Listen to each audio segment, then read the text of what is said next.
Dans cette vidéo, je t'emmène dans les étapes de création d'une partie de la collection de bijoux automne-hiver pour ma boutique magique. C'est aussi et surtout un petit vlog automnal dans lequel je te partage mon processus derrière la création, qui est souvent bien moins simple qu'il n'y paraît, que ce soit pour un petit ou gros projet, un bijou ou même cette vidéo. Parfois, il arrive que ça soit le brouillard complet entre l'idée enthousiasmante, euphorisante et la concrétisation réelle d'une création. Que ça soit au niveau macro, comme par exemple lancer une boutique, apprendre la bijouterie, ou au niveau micro, comme par exemple commencer le bijou en lui-même et passer par toutes les étapes qui demandent tellement de patience, d'implication et de clarté. Et même si ça semble contradictoire ou paradoxal, je ne suis pas du tout quelqu'un de patient au départ, ni particulièrement organisé. Alors j'espère t'apporter dans cette vidéo un regard nouveau et déculpabilisant, j'espère aussi motivant, si parfois tu as l'impression que les autres accomplissent des idées ou des projets beaucoup plus facilement que toi, ou si tu procrastines ou tournes en rond avant de te lancer dans la création. J'espère que ça t'aidera à t'impliquer dans ton projet créatif, mais ce sont des astuces qui seront aussi tout autant applicables pour des tas de domaines qui demandent d'apprivoiser de nombreux paramètres en même temps, comme par exemple les émotions, les aspirations, la réalité, la technique, le savoir-faire, les frustrations, les échecs, les réussites, l'estime de soi, l'entourage, le temps, l'argent, les intentions, les besoins et les types de personnalité et bien d'autres choses d'une situation personnelle à l'autre. L'idée de cette vidéo, en fait, elle est venue parce qu'au départ, pour parvenir à m'asseoir ce jour-là et commencer à couper le métal, j'ai tourné en rond pendant plusieurs heures pour comprendre ce qui me bloquait. À propos de la bijouterie, j'ai commencé le travail du métal il y a environ un peu plus de 4 ans et certaines de mes compatriotes de formation ont fait un bond de progression en 4 mois, tandis que moi j'ai pataugé sur certaines étapes pendant plus d'1 an pour 1001 raisons émotionnelles ou pratiques. Heureusement, j'ai progressé sur ce sujet et je t'en parle au fur et à mesure de la vidéo. Dans chaque étape de création, je peux passer par 1000 états émotionnels et ça me demande de me rassembler en permanence, de créer un cocon, un contexte, un espace ou même un rituel parfois. Pour cette vidéo, ou tout comme pour un bijou, vous voyez le travail final. Et c'est d'ailleurs a priori ça, le travail d'un créateur, peu importe le domaine. Mais lorsqu'on crée en tant qu'entrepreneur de type sensible, par exemple, je trouve qu'on ne voit pas assez de contenu qui nous déculpabilise. Parfois, ou très souvent, le processus créatif n'a rien de linéaire. Le flow, c'est un état qui me passionne. Quand je le sens arriver, il se peut qu'il m'échappe en quelques minutes ou qu'il reste très longtemps. Et quoi qu'il en soit, je dois continuer puisque c'est une partie de mon métier. Que ça soit pour dessiner une série de bijoux ou pour le montage de cette vidéo, j'aimerais tellement vous dire que c'est toujours fluide. Des fois, j'ai 1000 idées à la seconde, mais mon corps, lui, ne parvient pas à les structurer, pas toujours, ou simplement se mettre en action. Et c'est là que je dois m'asseoir et me poser les bonnes questions. Est-ce que j'ai la flemme? Est-ce que je suis trop fatiguée? Est-ce que j'ai faim? Est-ce que je doute du résultat? Est-ce que je me sens équipée techniquement?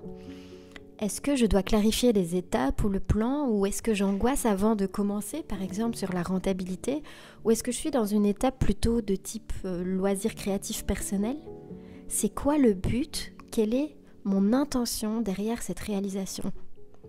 Avec le temps, j'ai commencé à bien comprendre mes patterns. Selon la situation, je peux avoir besoin de me rappeler de juste prendre du plaisir, par exemple. Ou ça peut être d'accomplir tout simplement ce qui est prévu sans trop réfléchir. Ce que je n'arriverai pas à faire si j'ai plein d'autres priorités ou préoccupations. Dans un autre cas, je peux me sentir tout simplement dépassée par mes idées, mes dessins, et avoir la pensée parasite que les étapes seront trop nombreuses, que le travail sera trop long et que mon bijou sera trop cher. Parfois, c'est simplement la frustration d'avoir envie que tout aille plus vite, que tout soit déjà sous mes yeux, alors que la bijouterie, ça demande d'être pleinement dans un instant présent pour chaque étape. Finalement, c'est un vrai apprentissage de type méditatif, un vrai pèlerinage avec la patience. À mes débuts, je me souviens entre autres avoir arrêté la bijouterie pendant plusieurs semaines parce que j'avais raté plusieurs fois l'étape de sertir une pierre sur mon bijou. Or, j'avais juste pas acheté le bon matériel à ce moment-là et je n'avais pas osé demander aux autres personnes plus avancées que moi pourquoi je ratais cette étape. J'avais suivi une super formation en ligne qui m'avait épargné des années de déplacement en école de joaillerie, mais je n'ai pas toujours fait la démarche d'échanger avec les autres élèves. J'aurais probablement dû. Je crois aussi qu'une partie d'entre nous, créateurs, est tellement excitée à l'idée d'une réalisation que lorsqu'il s'agit de persévérer dans une phase d'échec, ça nous demande du courage et une vraie détermination.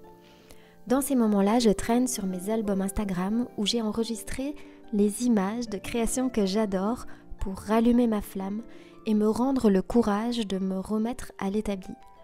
Souvent, je me suis demandé si j'appréciais réellement le chemin de création en lui-même et surtout la réalisation finale.